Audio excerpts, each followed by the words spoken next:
Ni wakati mzuri sana na nataka niongee jambo moja kuhusu kijana Isaya.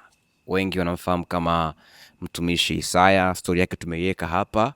Yule ambaye alikuwa anauza mahindi na tumeweza kumtoa kwenye mazingira yale magumu ya kuuza mahindi. Kwanza kitu ambacho kiligusa kwenye story ya Isaya ni jinsi ambavyo anaishi.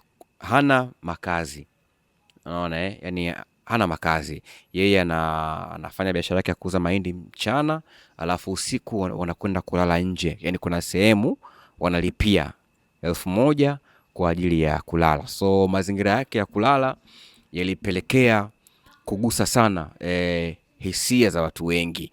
Lakini pia kazi yake ya kuuza mahindi ni kazi ambayo kiukweli ilikuwa haimuingizii kitu kabisa. Hakuna ambacho alikuwa anaingiza.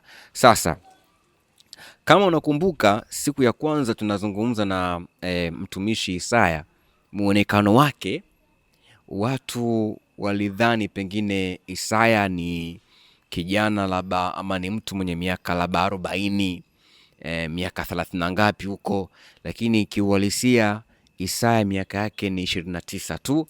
Lakini siku ya kwanza kwa sababu ya maisha magumu, muonekano wake ulionekana kama ni mtu mzima kidogo. Lakini baada ya kuongea naye, kumbadilishia mazingira, sasa hivi Isaya ukimtazama unamuona kabisa ni kijana Gen Z.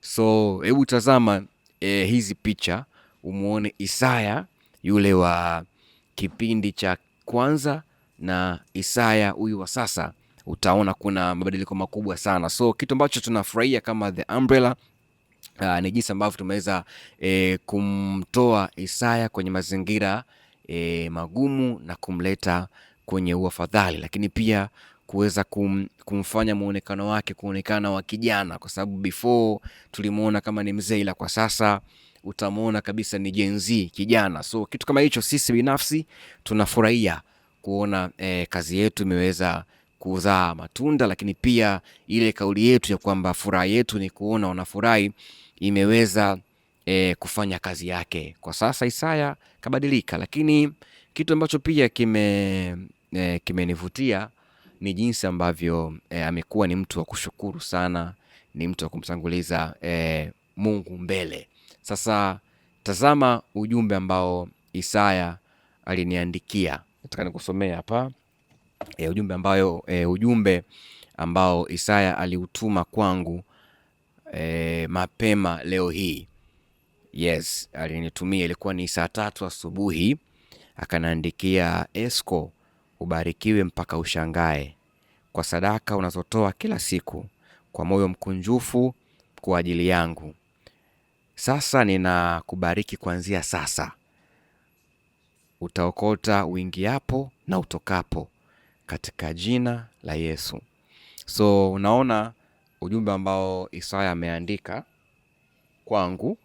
Hii ni sehemu ya kushukuru, na amekuwa akiwashukuru watu wengi ambao wamegusa maisha yake. So nimejaribu tu kuzungumza hapa ni kuonesha jinsi ambavyo tumeweza kugusa maisha ya Isaya na kumtoa sehemu moja kwenda sehemu nyingine, lakini pia jinsi ambavyo amekuwa na moyo wa kushukuru kwa wale wote ambao wamemgusa. Sasa kuhusu Isaya bado hatujamaliza.